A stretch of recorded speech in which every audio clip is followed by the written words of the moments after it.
ইয়া বানিয়া ইন্নাল্লাহা আস্তাফা লাকুমুদ্দীন ফালা তামুতুন্না ইল্লা ওয়া আনতুম মুসলিমুন। ইব্রাহিম নবী, ইয়াকুব নবী তাদের সন্তানদেরকে ওসিয়ত করে বলেছেন, হে প্রিয় সন্তান, আল্লাহ তোমাদের জন্য ইসলামকে দিন হিসাবে মনোনীত করেছেন। সাবধান, তোমরা মুসলমান না হয়ে মইরো না, মুসলমান না হয়ে মরবা না। দেখেন, এখানে আমরা যারা আছি, আমরা ইমানদার, আমরা বিশ্বাস করি আল্লাহ ছাড়া কোনো ইলাহ নাই। এই বিশ্বাসীদেরকে আল্লাহ ডেকে বলছে, ও বিশ্বাসীরা, ইসলামে পরিপূর্ণ রূপে প্রবেশ করো। আল্লাহ আমাদেরকে ডেকে বলছে, ও বিশ্বাসীরা, মুসলমান না হয়ে মইরো না। এতে বোঝা যায় ঈমান মানি হলো আল্লাহ এক, এটা আমি বিশ্বাস করি। ইসলাম মানি হলো আল্লাহর বিধিবিধান গুলা আমার অঙ্গ প্রত্যঙ্গে আমি বাস্তবায়ন করব, এটার নাম হলো ইসলাম। যেমন ভাই উমুকে আজকে এশার নামাজ পড়ছে, এশার নামাজ পড়বে না কেন? উনি মুসলমান। মানে মুসলমান এশা পড়বে না, এটা তো হতেই পারে না। মানে এশা মুসলমান পড়বে না আর মুসলমান এশা পড়বে না, এটা হতে পারে না। মুসলমানই তো এশার নামাজ পড়বে। আচ্ছা ভাই, উনি ফজর পড়ছে, এটা কোনো প্রশ্ন করলেন? উনি না মুসলমান, তো মুসলমান তো ফজর পড়বেই। কথাটা বুঝছেন? উনি হজ করছে, তো হজ করবে না? ওনার উপর হজ ফরজ হয়েছে, হজ করছে। উনি জাকাত দিছে, তো উনি জাকাত দিবে না? ওনার উপর জাকাত ফরজ, উনি মুসলমান, তো জাকাত দিবে। এর মানে মুসলমান জাকাত দিবে, স্বাভাবিক বিষয়। মুসলমান হজ করবে, স্বাভাবিক বিষয়। মুসলমান রোজা রাখবে, স্বাভাবিক বিষয়। মুসলমান নামাজ পড়বে, স্বাভাবিক বিষয়। কিন্তু আপনারা বলেন সব মুসলমান নামাজ পড়তেছে, তাহলে কিভাবে আমরা তাকে মুসলমান বলি? এই জন্য আল্লাহ বললেন, হে ইমানদারগণ, তোমরা ইসলামে পরিপূর্ণ রূপে প্রবেশ করো। তো এই জন্য প্রিয় ভাইয়েরা, একটু আগেও আমি বললাম, মাইকম্যান ভাই তাদের সকলকে বললাম, নামাজ নামাজ, হাজারো ব্যস্ততার মাঝে একটা বিষয় কখনো যেন ছুটে না যায়, এটা হলো নামাজ। নামাজ আমাদের শিয়ার। একটা মুসলমান নামাজ পড়বে, দেখলেই বোঝা যাবে নামাজ। আশেপাশে মানুষ যাবে, হঠাৎ বলবে, আচ্ছা মসজিদে কারা কারা? আবার মুসলমানরা নামাজ পড়তেছে, এটাই মুসলমানের পরিচয়। মুসলমান নামাজের সময় হাঁটবে এদিক সেদিক, এটা হতে পারে না। নামাজের সময় মুসলমান নামাজে থাকবে। ভাই কথাগুলো কি বুঝে আসতেছে? এই জন্য আল্লাহ তাআলা বলেছেন হাদিসে কুদসির মধ্যে, তাফাররাগ লিইবাদাতি, তুমি আমার ইবাদতের জন্য সময় বের করো, অবসর সময় বের করো। আমলা সদরাকা গিনা, আমি তোমার অন্তরটা ঐশ্বর্যে ধনাঢ্যতায় পরিপূর্ণ করে দিব। ওয়াসুদ্দা ফাকরাক, বান্দা তুমি আমার ইবাদতের জন্য সময় বের করো, আমি আল্লাহ ওয়াদা করছি তোমার দারিদ্রতা দূর করে দিব। মনে থাকবেন ইনশাআল্লাহ। তাহলে 1 নাম্বার ইমানি শক্তি অর্জন, 2 নাম্বার ইসলামে পরিপূর্ণ রূপে প্রবেশ। এর মানে হলো আল্লাহর সব বিধানগুলার সামনে আত্মসমর্পণ করা, মাথা পেতে দেওয়া। হ্যাঁ, যে আমার রব যা বলবে আমি সব পালন করার চেষ্টা করব, এই হলো মুসলমান। আল্লাহ আমাদেরকে ইসলামে পরিপূর্ণ রূপে প্রবেশ করার তৌফিক দান করে। 3 নাম্বার, এটা আমার সাথে একটু বলেন, তাহলে মনে থাকবে। বলেন, দ্বীনের সঠিক জ্ঞান অর্জন করে সে অনুযায়ী আমল করা। এটা 3 নাম্বার, দ্বীনের সঠিক জ্ঞান অর্জন করে সে অনুযায়ী কি করা? আমল করা। আমাদের দেশের বিভিন্ন মালামাল বিদেশে যায় কিনা? বলে না, যায় কিনা? বিদেশের মানুষ কি মালামাল তৈরি করতে পারে না? পারে। আমাদের দেশের গুলা কেন যায়? আমাদের কি দিয়ে এগুলা তৈরি করে এগুলো আমাদের থেকে নিয়ে নেয়। আর ভালো ভালো যে জিনিসগুলো আছে এগুলো ওরা আবিষ্কার করে। আমাদের থেকে ওই আপনার এটা সেটা বানায় এগুলো আমাদের থেকে, মানে এদের সময় নাই, এই জন্য তোমরা ওইটা বানাও, এগুলো তোমাদের দেশ থেকে আমরা নিব। আর পারমাণবিক এই সেই বিভিন্ন অস্ত্র এগুলো আমরা তৈরি করব, এগুলো তোমাদের কাজ না। বাঙালি তোমরা চুপচাপ থাকো। কেন জানেন? আমরা শিক্ষায় পিছিয়ে। কিসে বলেন? হ্যাঁ, শিক্ষায় পিছিয়ে আছে। তো যাই হোক, সুশিক্ষা, সবলকে সুশিক্ষায় শিক্ষিত করতে হবে। 3 নাম্বার, দ্বীনের সঠিক জ্ঞান অর্জন করে সে অনুযায়ী আমল করা। তিরমিজির হাদিস, লা তাজুলু কদামা ইবনি আদম হাত্তা ইউসআল আন খামস, কিয়ামতের ময়দানে 5 প্রশ্ন করার আগে আদম সন্তানের 2 পা নড়বে না। 1 নাম্বার, জীবন সম্পর্কে প্রশ্ন করা হবে। 2 নম্বর, যৌবন সম্পর্কে প্রশ্ন। 3 নাম্বার, সম্পদ কোথা থেকে কামাই করেছে। 4 নাম্বার, কোথায় ব্যয় করেছে। 3 নাম্বার, সম্পদের ব্যাপারে জিজ্ঞাসা করা হবে, মিন আইনাকতাসাবা, সম্পদ কোথা থেকে কামাই করেছে। 4 নাম্বার, ওয়াফিমা আনফাকা, কোথায় ব্যয় করেছে। অনেক মানুষ আছে 3 নাম্বার হালাল উপার্জন করে, বাকি 4 নাম্বার হারাম খাতে ব্যয় করে। যেমন উপার্জন করছে হালাল, জুয়া খেলে। উপার্জন করছে হালাল, কিন্তু কি খেলে? এখন বলেন এই যে জুয়া এসে তার হালাল টাকাটা ইনভেস্ট করলো, এই জুয়া কি হালাল না হারাম? হালাল উপার্জন করছে, গানের কনসার্টে অনুদান দিছে, বলেন খাত ব্যয় করার হালাল হলো না হারাম হলো? হারাম। এই জন্য 3 নাম্বার হালাল খাতে আয় করা, 4 নাম্বার হালাল খাতে ব্যয় করা, সঠিক জায়গা থেকে আয় করা, 4 নাম্বার হালাল খাতে ব্যয় করা। 5 নাম্বার প্রশ্ন, বিমাদা আমিলা ফিমা আলিমা, সে যা জেনেছে জানা অনুযায়ী আমল করেছে কিনা, এই হবে প্রশ্ন, 5 নাম্বার প্রশ্ন। তাহলে 3 নাম্বার দ্বীনের সঠিক জ্ঞান অর্জন করে সে অনুযায়ী আমল করা। দ্বীনের সঠিক জ্ঞান কি জিনিস? আমাদের এলাকা বা আপনাদের এলাকার এক ব্যক্তি 365 দিন আল্লাহকে সেজদা দেয়, তো আল্লাহকে সেজদা দেওয়া এটা দ্বীনের সঠিক জ্ঞান? আল্লাহকে সেজদা দেওয়া এটা সঠিক? আসলেই তো সঠিক। এখন উনি কি করে? বছরে একদিন চুপে চুপে লুকায় আরেক জায়গায় গিয়ে একটা সেজদা দেয়। উনি 365 দিন কাকে সেজদা দেয় বলেন? আল্লাহ। একটা সেজদা একদিন আরেক জায়গায় দিয়ে দেয়। এলাকার 2-3টা যুবক ছেলে দেখা কয়, কাকা ইন্নালিল্লাহ, আপনি এটা কি করলেন? এটা একটা আবেগ, এটা না হইলে আমার ভিতরে হিট আসে না, আবেগ কাজ করে না, এই জন্য আবেগে একটা সেজদা আরেক জায়গায় দেয়। এই যে আরেক জায়গায় আবেগে সেজদাটা দেওয়া, এটা দ্বীনের সঠিক জ্ঞান হয় নাই। আল্লাহকে সেজদা দেওয়া এটা ছিল দ্বীনের সঠিক জ্ঞান। আল্লাহ ছাড়া অন্য কাউকে সেজদা দেওয়া এটা ছিল দ্বীন সম্পর্কে অজ্ঞতা। এই অজ্ঞতার কারণে তার আগের যত ইবাদত সব বরবাদ হয়ে যাবে। সূরা জুমারের 65 নম্বর আয়াতে আল্লাহ বলেন, লাইন আশরাকতা লায়াহবাতান্না আমালুক, যদি তুমি শিরিক করো অবশ্যই অবশ্যই তোমার সব আমল বরবাদ হয়ে যাবে। আল্লাহ আমাদেরকে দ্বীনের সঠিক জ্ঞান অর্জন করে সে অনুযায়ী আমল করার তৌফিক দান করেন। 4 নাম্বার, এটাও আমার সাথে একটু বলেন, দ্বীনের সঠিক জ্ঞান অর্জন করে এই জ্ঞান অন্যের কাছে প্রচার করা। তাহলে 3 নাম্বারটা হলো দ্বীনের সঠিক জ্ঞান অর্জন করে সেই অনুযায়ী আমল করা। 4 নাম্বার হলো দ্বীনের সঠিক জ্ঞান অর্জন করে সেই জ্ঞানটা অন্যের কাছে প্রচার করা, এটা 4 নাম্বার।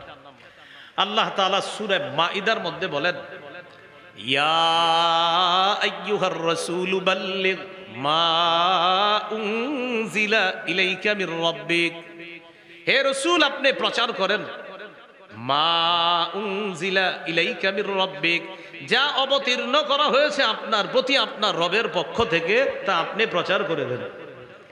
সহিহ বুখারীর 105 নম্বর হাদিস, রাসূলুল্লাহ সাল্লাল্লাহু আলাইহি সাল্লাম সাহাবীদেরকে বললেন, হাল বাল্লাগতু, আমার উপর অর্পিত দায়িত্ব আমি কি পৌঁছিয়েছি তোমাদের কাছে? সাহাবীরা বললেন, অবশ্যই পৌঁছিয়েছেন। নবীজি আকাশের দিকে আঙ্গুল উঠিয়ে বললেন, আল্লাহুম্মা শাহাদ, আল্লাহ আপনি সাক্ষী থাকেন। আবার বললেন, আমি কি আমার উপর অর্পিত দায়িত্ব পৌঁছিয়েছি? তারা বললেন পৌঁছিয়েছেন। নবী বললেন, আল্লাহুম্মা শাহাদ, আল্লাহ আপনি সাক্ষী থাকেন। আবার বললেন, আমি কি আমার দায়িত্ব পৌঁছিয়েছি? সাহাবীরা বললেন, আপনি পৌঁছিয়েছেন। নবী বললেন, আল্লাহুম্মা শাহাদ, আল্লাহ আপনি সাক্ষী থাকেন। এবার নবী বললেন, লিউবাল্লিগিশ শাহিদুল গায়বা, শোনো আমি তো আমার দায়িত্ব তোমাদের কাছে পৌঁছে দিয়ে গেলাম, আমি যা তোমাদের কাছে প্রচার করে গেলাম, তোমরা এখানে যারা উপস্থিত আছো আমি নবী দায়িত্ব দিয়ে দিলাম সারা পৃথিবীর ছড়িয়ে ছিটিয়ে থাকা অনুপস্থিতদের কাছে আমার বাণীগুলা তোমরা প্রচার করে দিবা, পৌঁছায় দিবা। তাহলে 3 নাম্বার সঠিক জ্ঞান অর্জন করে সে অনুযায়ী আমল করা। 4 নাম্বার সঠিক জ্ঞান অন্যের কাছে প্রচার করা। এখন এখানে আপনারা যারা আছেন, এই মসজিদের খতিব সাহেব যদি আগামী জুমায় একটা দ্বীনের সঠিক জ্ঞান প্রচার করে, কারা কারা গ্রহণ করতে রাজি আছেন? হ্যাঁ, রাজি আছেন সবাই? আচ্ছা হাত নামান। আপনাদের যার যার এলাকার মসজিদ, যেহেতু এই জায়গার সবাই এই মসজিদে না, অন্য এলাকা থেকে আসছেন, প্রত্যেকের এলাকার মসজিদের খতিব যদি দ্বীনের সঠিক জ্ঞান প্রচার করে, সবাই নিতে রাজি আছেন? তো মনে করেন খতিব সাহেব আগামী জুমায় বয়ান করলো। প্রিয় ভাইয়েরা, গত কয়েকদিন আগে আমাদের এলাকায় আরিফ বিন হাবিব বয়ানের মধ্যে বলেছিল 4 নাম্বার আমাদের বিপর্যয় থেকে উত্তরণের উপায় দ্বীনের সঠিক জ্ঞান অর্জন করে সেটা প্রচার করা। সেই হিসাবে আমি আপনাদের একজন খতিব হিসাবে আজকের জুমায় আমি দ্বীনের সঠিক একটা জ্ঞান প্রচার করব। কারা কারা নিতে রাজি আছেন? তো মসজিদে সবাই হাত তুলছে, জি হুজুর বলেন। এবার হুজুর বললেন, আমি এখন আপনাদের সামনে সূরা আলে ইমরানের 131 নম্বর আয়াত তেলাওয়াত করছি, অনুবাদ করছি, এরপর আপনাদেরকে আহ্বান করব এই কথাগুলো আপনারা পালন করবেন। সবাই হাত তুলছে, হুজুর বলেন। এবার হুজুরে তেলাওয়াত করলেন, ইয়া আইয়ুহাল্লাযীনা আমানু লা তাকুলুর রিবা। হুজুরে অনুবাদ করাইলেন সবাইরে সহকারে। তো সবাই মসজিদের বলতেছে হে ইমানদারগণ, তো সবাই বলতেছে হে ইমানদারগণ তোমরা, সবাই বলে তোমরা লা তাকুলুর রিবা, সুদ খেও না। কি খেও না? আওয়াজ দিয়ে কমে গেল। হ্যাঁ, একটু আগে না হাত তুলছে, খতিব সাহেব বলছে আমি এখন একটা প্রচার করব, কারা কারা মানবেন? সবাই বলছে হুজুর বলেন। এবার হুজুর বললেন, আমি সূরা আলী ইমরান 131 নম্বর আয়াত তেলাওয়াত করলাম। তেলাওয়াত করার পরে বলতেছে আপনারাও বলেন। তো সবাই বলতেছে হে ইমানদারগণ, তো সবাই বলে হে ইমানদারগণ লা তাকুলুর রিবা, তোমরা, তো সবাই বলতেছে তোমরা। এবার হুজুর বলতেছে সুদ খেও না। আস্তে মসজিদে আওয়াজ কমে আসছে, সুদ খেও না। কি খেও না? এখন মসজিদে নামাজ শেষ হওয়ার পর হুজুরের কানে কানে আপনার একজনকে বলতেছে হুজুর আজকে আসরের নামাজ থেকে আপনাকে নিষেধ করা হয়েছে, আর আপনি আসরে আসবেন না। কেন? তা আপনারা না ওয়াদা করলেন দ্বীনের সঠিক জ্ঞান অর্জন করবেন। আমি বললাম না একটু আগে আমরা মুসলমান, ইসলাম প্রিয় না, একটু আগে তো বললাম। আপনি ইসলাম প্রিয় যদি হতেন তো ইসলামের এই বার্তা আপনি গ্রহণ করতেন যে আমি যেহেতু মুসলমান, রব বলছে সুদ খাওয়া যাবে না, অতএব আমি সুদ খাবো না। দেখছেন ঠিকের আওয়াজ কমে গেছে। কেন? ওই যে এখানে তো সুদখোর না থাকলেও আশেপাশে তো আছে। এই জন্য একটু আগেই তো বললাম হাজারো মুসলমান ইসলাম প্রিয় না। এখন আমি পর্দার ওয়াজ করি, এই জায়গার অসংখ্য মানুষ বলবে হুজুরে পর্দার ব্যাখ্যাটা সঠিক দেয় নাই, কারণ হের বিবি পর্দা করে না। এই যে মুসলমান ইসলাম প্রিয় না। এখন আমি গানের বিরুদ্ধে বয়ান করি, বলবে হুজুরে গানের ব্যাখ্যা সঠিক দেয় নাই। কেন? গান ক্ষেত্র বিশেষ জায়েজ আছে বলে দিবে, নাউজুবিল্লাহ। মানে আপনি যেটা বলবেন এটার বিরুদ্ধে আপনার লোক আছে। নাম কি? মুসলমানের সন্তান, মুসলমান। এই জন্য আপনি পরীক্ষা করে দেখবেন। আজকে আপনার ঘরে গিয়া 10 জন সদস্যরে পরীক্ষা করবেন, 10 জনের 10টা ভালো কথা বলবেন, দেখবেন প্রত্যেকেই কোনো না কোনোটা রিয়েক্ট করবে, না না আব্বা এটা হইলে ঠিক হয় না, অথচ এটা ঠিক। মানে প্রত্যেকেই বলবে এটা ঠিক না, ওইটা ঠিক না, অথচ সবগুলোই ঠিক। আল্লাহ তাআলা আমাদেরকে মুসলমান হিসাবে ইসলাম পালন লালন ধারণ করার তৌফিক দান করেন। তাহলে 4 নাম্বার দ্বীনের সঠিক জ্ঞান প্রচার করা। 5 নাম্বার আল্লাহর কাছে সাহায্যের জন্য দোয়া করা। কি করা? আল্লাহর কাছে বেশি বেশি দোয়া করা। আল্লাহ আমরা বিপদে আছি, সাহায্য করেন। আসলে আমরা বিপদে, খুব দোয়া করা। আল্লাহ আমাদের দেশে ইসলামী হুকুমত কায়েম করে দেন, এই দোয়া করা। আল্লাহ আমাদের দেশে যেন কিয়ামতের আগে আর নারী শাসক না হয়, এই দোয়া করা। এগুলো আল্লাহর কাছে দোয়া করতে হবে, চাই তো? আমরা এখন বিপদগ্রস্ত, এই বিপদের সময় আল্লাহর কাছে বলতে হবে। গাজার নির্যাতিত মুসলমানদের জন্য আমরা রবের কাছে খুব কান্নাকাটি করতে হবে। সূরা নামলের 62 নম্বর আয়াতে আল্লাহ বলেন, আম্মাই ইউজিবুল মুত্তাররা ইযা দাআ, পীড়িত ব্যক্তি যখন আহ্বান করে, বলো কে সেই সত্তা তার আহ্বানে সাড়া দেয়? বলেন কে? আল্লাহ। আল্লাহর কাছে সাহায্যের জন্য দোয়া করা, এটা হলো 5 নাম্বার। খুব বেশি দোয়া করা, সব কিছু আল্লাহর কাছে দোয়া করবেন।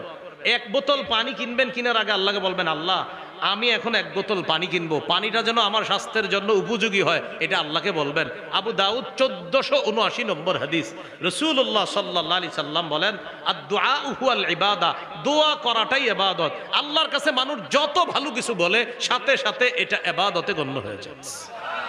আপনি জুতার ফিতা ক্রয় করবেন, জুতার ফিতা, আল্লাহ আমি বাজারে যাচ্ছি জুতার ফিতা ক্রয় করতে, আপনার নবী বলছে ছোট থেকে ছোট যা আছে সব আপনার কাছে বলার জন্য, আমার জুতার ফিতাটা আমার জুতার জন্য যেন টেকসই হয়। আপনি রবের কাছে বললেন, তো আপনারই বলা ইবাদতে গণ্য হয়ে গেছে। এই জন্য আল্লাহরে বেশি বেশি ডাকবেন। এই উনি যদি আমারে 5 বার ডাক দেয়, এখন 2-3 বার আস্তে ধীরে বলবো ভাই কি হয়েছে বলেন, আবার ডাক দিলে বলবো জি ভাই বলেন, আবার ডাক দিলে বলবো আচ্ছা বলেন, 4র্থবার ডাক দিলে আরে বলেন, 5ম বার ডাক দিলে বল এই কি হয়েছে বলেন, আরেকবার ডাক দিলে এত ব্যাটের করেন কেন বলেন, রাগ হয়ে যাবে। মানুষ বারবার ডাকলে রাগ হয়, আল্লাহ না ডাকলে রাগ হয়।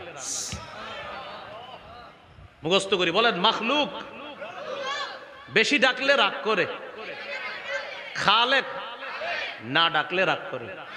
সুবহানাল্লাহ। আমার বারবার ডাকলে আমার মেজাজ খারাপ হয়, রব না ডাকলে রাগ করে, কিরে বান্দা আমারে ডাকোস না কেন? মান লাম ইয়াসআলিল্লাহ ইয়াগদাব আলাইহি, রাসূলুল্লাহ সাল্লাল্লাহু আলাইহি সাল্লাম বলেন যে আল্লাহর কাছে চায় না আল্লাহ তার সাথে রাগ করে, আর মানুষের কাছে চাইলে মানুষ রাগ করে। ভিক্ষুক 1বার 2বার স্যার দেন দেন দেন, এখন রাগ করে, এই কতবার দিমু, রাগ হয়ে যায়। রব না চাইলে রাগ করে। সুবহানাল্লাহ। তাহলে আমাদের রব কত মায়ার, কত দয়ার। তাহলে বলেন তো এবার কত বেশি চাওয়া দরকার, কারণ তিনি খুশি হয়। তাহলে 5 নাম্বার উত্তরণের উপায় বেশি বেশি আল্লাহর কাছে চাওয়া, দোয়া করা। 6 নম্বর উপায়, আল্লাহর উপর ভরসা করে ধৈর্যের সাথে আল্লাহর সাহায্যের অপেক্ষায় থাকা। ভরসা করে ধৈর্যের সাথে আল্লাহর সাহায্যের অপেক্ষায় থাকা, ধৈর্য লাগবে, জরুরি। সূরা আলী ইমরানের মধ্যে আল্লাহ বলেন, ইয়ানসুরকুমুল্লাহ ফালা গালিবা লাকুম। আল্লাহ যদি তোমাদেরকে সাহায্য করে, পৃথিবীর কেউ তোমাদেরকে হারাতে পারবে না, পরাজিত করতে পারবে না, যদি আল্লাহ তোমাদেরকে সাহায্য করে। হাদিসে রাসূলুল্লাহ সাল্লাল্লাহু আলাইহি সাল্লাম বলেন, জেনে রাখো আন্নান নাসরা মা'আস সাবরি, সাহায্য ধৈর্যের সাথে, সাহায্য ধৈর্যের সাথে। এ হলো 6 নাম্বার। 7 নাম্বার উপায়, আল্লাহর দ্বীনের সহযোগী হওয়া। আল্লাহর দ্বীনের সহযোগী হলে আল্লাহ সাহায্য করবে। সূরা মুহাম্মদের 7 নম্বর আয়াতে আল্লাহ বলেন, ইয়া আইয়ুহাল্লাযীনা আমানু ইন তানসুরুল্লাহ, হে ঈমানদারগণ যদি তোমরা আল্লাহকে সাহায্য করো, ইয়ানসুরকুম, আল্লাহ তোমাদেরকে সাহায্য করবে। শর্ত, জবাবে শর্ত। শর্ত হলো যদি সাহায্য করো, জবাব হলো তাহলে আমি সাহায্য করব। শর্ত, এ বান্দা তোমরা কি আমার সাহায্য চাও? আল্লাহ আমাদেরকে বলতেছে, জি আল্লাহ আমরা আপনার সাহায্য চাই। শর্ত আছে। আল্লাহ কি শর্ত? আমার দ্বীনের সহযোগী হও, এটা হলো শর্ত, তাহলে আমি আল্লাহ তোমাদেরকে সাহায্য করব। আল্লাহর দ্বীনের সহযোগী মানে মসজিদের সহযোগিতা করা, মাদ্রাসার সহযোগিতা করা, আল্লাহ রাস্তায় মুজাহিদ যারা আছে তাদের সহযোগিতা করা, মুজাহিদদের অর্থনৈতিক সহায়তার ব্যবস্থা করা, এগুলো আল্লাহর দ্বীনের সাহায্য করা। 8 নাম্বার, আপোষের মধ্যে ভ্রাতৃত্বের সম্পর্ক বাড়ানো। সূরা হুজুরাতের 10 নম্বর আয়াতে আল্লাহ বলেন, ইন্নামাল মুমিনুনা ইখওয়া, মুমিনরা পরস্পর ভাই ভাই, মুমিনরা পরস্পর ভাই ভাই। 9 নম্বর, এটা একটু আমার সাথে বলেন, বলেন ঝগড়া বিবাদ কমিয়ে পরস্পরে আন্তরিকতা বাড়ানো। ঝগড়া কমায় আন্তরিকতা বাড়াতে হবে। সূরা আনফালের মধ্যে আল্লাহ বলেন, ওয়া আতিউল্লাহ ওয়া রাসূলা, তোমরা আল্লাহর আনুগত্য করো, তার রাসূলের আনুগত্য করো। ওয়ালা তানাজাউ, ঝগড়া করো না। ফাতাফশালু, যদি ঝগড়া করো, ফাতাফশালু তাহলে দুর্বল হয়ে পড়বে। ওয়াতাযহাবা রিহুকুম, তোমাদের শক্তি খর্ব হবে, শক্তি কমে যাবে। তাকার এইদিকে, 1 2 3 4, আমরা 4 জনে মিলে এক দল ছিলাম, শক্তি বেশি না কম? বেশি। 4 জনে এক দল, 4 জনের এক শক্তি, বেশি না কম? বেশি। এবার আমরা আজকে ঝগড়া লাগছি, ঝগড়া লাগেই বিকালে 4 জনে 4 দল বানাইছি। কি হয়ে গেল? শক্তি কি হয়ে গেল? এটাই তো হচ্ছে, ডেলি তৈরি হইতেছে। কি বলেন? ডেলি তৈরি হইতেছে। এই জন্য আমরা দোয়া করি, ইসলামী মন মানসিকতার যারা আছে তারা একটা ঘোষণা দিতে হবে। আমরা অপেক্ষা আছি, তারা বলতে হবে যে আমাদের মাঝে ঝগড়া লাগাইতে চাইলেও আমরা লাগবো না। ইসলামের প্রশ্নে আমরা আগামী কয়েক বছর এক হয়ে যাই, বাতিলদের ঘুম আগামীকালকে হারাম হয়ে যাবে। ইসলামপন্থীরা যদি ঘোষণা দেয় যে আগামী 1 বছর আমরা কোনো ঝগড়া কেউ লাগাইলেও ঝগড়া করব না, মানে আগামী 1 বছর আমাদের মধ্যে কোনো ঝগড়া নাই, ইসলামী মাইন্ডের আমরা সবাই এক থাকবো, আপনি দেখেন একটু পর থেকে সবার মাথা ব্যথা শুরু, সর্বনাশ, অবস্থা খারাপ হয়ে যায়। তাহলে 9 নাম্বার, ঝগড়া কমায় আন্তরিকতা বাড়াতে হবে। 10 নাম্বার, বলেন পৃথিবীর কোথাও একজন মুসলমান আঘাতপ্রাপ্ত হলে আমিও আঘাতপ্রাপ্ত হব। হ্যাঁ, আমিও, প্রত্যেকে আঘাতপ্রাপ্ত হতে হবে। কারণ নবীজি বলেছেন, আল মুসলিমুনা কা জাসাদিন ওয়াহিদ, সমস্ত মুসলমান এক দেহের মতো। ফিলিস্তিনে, আফ্রিকা, কাশ্মীর, শীশান, আফগানিস্তান, যেখানেই কোনো একজন মুসলমান আক্রান্ত হবে, আমরা বাংলাদেশের সব মুসলমান আক্রান্ত হতে হবে। মায়া লাগতে হবে, ব্যথা লাগতে হবে, তাহলে বুঝতে হবে হ্যাঁ আমি আমার ভাইয়ের ব্যথায় ব্যথিত। 10 নাম্বার।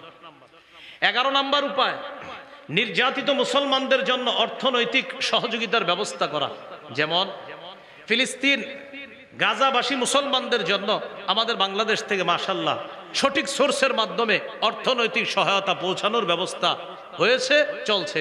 আপনারাও স্থানীয় ওলামায়ে কেরাম, এই ইমাম পরিষদ আছে, তাদের সাহায্য নিয়ে আমাদের ঢাকার ওলামায়ে কেরাম যারা আছে, প্রথমে স্থানীয় আলেমদের সহযোগিতা নেবেন, তাদের মাধ্যমে সঠিক সোর্সের মাধ্যমে আমরা বাংলাদেশ থেকে অর্থনৈতিক সহায়তা ফিলিস্তিন পাঠানোর চেষ্টা করব, এবং সেটা এই বিজয়নগর থেকেও যেতে হবে। বলেন ইনশাআল্লাহ। 12 নাম্বার, জুলুমের বিরুদ্ধে বজ্র আওয়াজ তুলতে হবে সদা সর্বদা। সূরা হুদের 113 নম্বর আয়াতে আল্লাহ বলেন, ওয়ালা তারকানু ইলাল্লাযীনা যালামু ফাতামাসসাকুমুন নার, তোমরা জালেমদের প্রতি অনুরক্ত হও না, ঝুঁকে পড়ো না, তাহলে আগুন তোমাদেরকে স্পর্শ করবে। এই আয়াতের ব্যাখ্যায় আল্লামা তাকি উসমানী হাফিজাহুল্লাহ লিখেছেন, যেটা লিখেছেন সেটা আমার সাথেও বলেন। বলেন, জালেমদের দু চারটি ভালো কাজ দেখে তার হাজারো জুলুম ভুলে যাওয়া যাবে না। জালেমের দু চারটা ভালো কাজ দেখে তার হাজারো জুলুম ভুলে যাওয়া যাবে না এবং তাকে প্রশংসার বন্যায় ভাসিয়ে দেওয়া যাবে না। দুই চারটা ভালো কাজ খালি বললেন, ভাই ওমকে যা করছে আপনারাও বলবেন যা জুলুম করছে, এটা কইতে হবে। তাহলে দুই চারটা ভালো কাজের কারণে তার অসংখ্য জুলুম এটা ভুলে যাওয়া যাবে না, জুলুমের বিরুদ্ধে প্রতিবাদ করতে হবে। 13, মুমিন বিলাসী জীবন বর্জন করতে হবে। আমাদের বিপর্যয় থেকে বাঁচার 13 নম্বর উপায়, বিলাসী জীবন ছাড়তে হবে। বিলাসী মুমিনদের দেখলেই মনে হতে হবে মুমিন ব্যস্ত। ব্যস্ত মানে ভাই ব্যস্ত, এত ভাই নামাজে যাচ্ছি, ভাই ব্যস্ত, মাদ্রাসায় যাচ্ছি, ভাই ব্যস্ত, দিনই কাজে যাইতেছি, ভাই ব্যস্ত নাকি কয়েকজনের দাওয়াত দিতে যাইতেছি নামাজের। মুমিনদের দেখলেই মনে হবে সে কোনো না কোনো আল্লাহর কাজে ব্যস্ত আছে, সে বিলাসী হবে না মুমিন। তিরমিজির হাদিস 2320 নম্বর হাদিস, রাসূলুল্লাহ সাল্লাল্লাহু আলাইহি সাল্লাম বলেন, লাউ কানাতিদ দুনিয়া তা'দিলু ইনদাল্লাহি জানাহা বাউদা মা সাকা কাফিরান মিনহা শারবাতা মাইন। এই পৃথিবীর মূল্য যদি আল্লাহর কাছে একটা মাছির ডানা পরিমাণ হতো, এই পৃথিবীর কোন কাফেরকে আল্লাহ এক ঢোক পানি পান করতে দিতেন না। এজন্য দুনিয়ায় বিলাসিতা কাফেরদের, মুমিনদের না। আল্লাহ আমাদেরকে হেফাজত করেন। কত নাম্বার গেল? 13। 14 নাম্বারটা জোরে বলেন আমার সাথে, বলেন, অধিকার আদায়ের লড়াই অব্যাহত রাখা। মুসলমানদের অধিকার আদায়ের লড়াইয়ের নাম পবিত্র জিহাদ। বলেন তো কি? এই জিহাদ বর্জন করা যাবে না, এটা অব্যাহত রাখতে হবে। এই জন্য জিহাদের নিয়ত প্রত্যেকের থাকতে হবে। মান মাতা ওয়া লাম ইয়াগজু, কোন মুসলমান যদি মারা যায় আর সে জিহাদ করলো না, আও লাম ইউহাদ্দিস বিনাফসিহি, অথবা জিহাদের সংকল্প রাখে নাই, মাতা আলা শুবাতিম মিনান নিফাক, সে মুনাফিকির এক ধরনের মুনাফিকিতে মৃত্যুবরণ করলো। জিহাদের নিয়ত প্রতিটি মুসলমানের থাকতে হবে। এ হলো 14 নাম্বার। 15 নাম্বার, বলেন, একজন আদর্শ শাসক নির্বাচন করা। 4 কাজের যোগ্যতা রাখে, 10 গুণে গুণান্বিত একজন শাসক, একজন নেতা আল্লাহ যেন আমাদেরকে দান করে। একজন আদর্শ শাসক লাগবে। 4 কাজের যোগ্যতা সূরা হজের 41 নম্বর আয়াতে আছে, আল্লাযীনা ইম্মাক্কান্নাহুম ফিল আরদ আকামুস সালাহ ওয়া আতাউয যাকাত ওয়া আমারু বিল মা'রুফ ওয়া নাহাউ আনিল মুনকার। আল্লাহ তাআলা বলেন, আমি যাদেরকে রাষ্ট্র ক্ষমতায় বসাই তাদের 1 নম্বর কাজ নামাজ কায়েম করবে, 2 নম্বর যাকাত আদায় করবে, 3 নম্বর সৎ কাজের আদেশ করবে, 4 নম্বর অসৎ কাজ থেকে নিষেধ করবে। এটা হলো আদর্শ শাসকের 4 কাজের যোগ্যতা। আর 10 গুণে গুণান্বিত হতে হবে, সেটা লম্বা আলোচনার বিষয়। যাই হোক, আমরা আল্লাহর কাছে দোয়া করব আল্লাহ যেন একজন আদর্শ শাসক আমাদেরকে তৈরি করে দেয়। 16 নাম্বার, শুরা ব্যবস্থার গুরুত্ব জাতিকে বোঝাতে হবে। এটা খতিব সাহেবদের দায়িত্ব। স্থানীয় ওলামা হযরত যারা আছি, এই ইমাম পরিষদের যারা আছি, আমরা মসজিদে মসজিদে জাতিকে মাশওয়ারা বা শুরা পরামর্শ ভিত্তিক সমাজ ব্যবস্থার কি উপকারিতা, এটা জাতিকে বুঝাইতে হবে। এটা ফিরিয়ে আনতে হবে। আবার আমরা সবাই নিজের নিজের মতো কাজ করে ফেলি, এই জন্য ভুল হয় বেশি।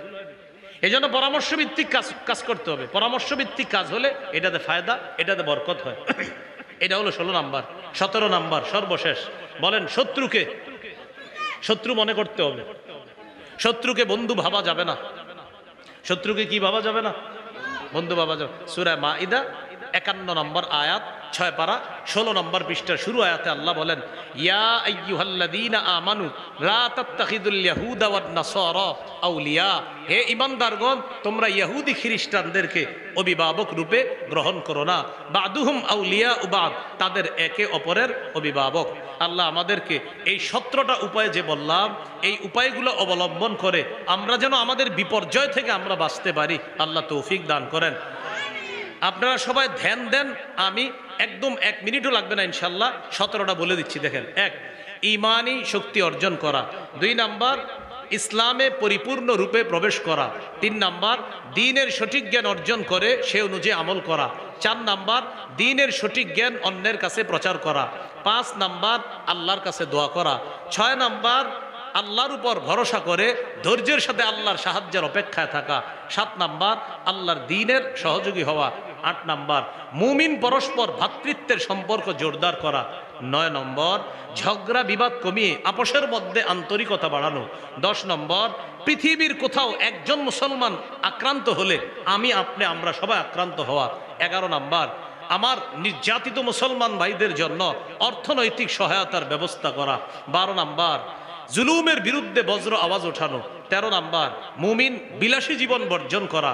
14 নম্বর, মুমিন অধিকার আদায়ের লড়াই অব্যাহত রাখা, এটা হলো জিহাদ। 15 নম্বর, একজন আদর্শ শাসক আল্লাহর কাছ থেকে চেয়ে নেওয়া। 16 নম্বর, শুরা ব্যবস্থার গুরুত্ব জাতিকে বোঝানোর চেষ্টা করা। 17 নম্বর, শত্রুকে শত্রু মনে করা, বন্ধু মনে না করা। এই কারণগুলো আমরা মনে রেখে আমরা যেন ইসলামের জয় জয়কর অবস্থার জন্য আমরা প্রত্যেকে চেষ্টা করতে পারি। আল্লাহ তৌফিক দান করেন। আমরা কেউ কোনো হজবরল অবস্থা সৃষ্টি করব না।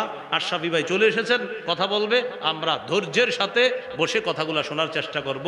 আমরা কেউ ধৈর্যচ্যুত হব না, মেহেরবানি করে উঠাউঠি করব না। আল্লাহর রাস্তায় আপনারা বসে যান।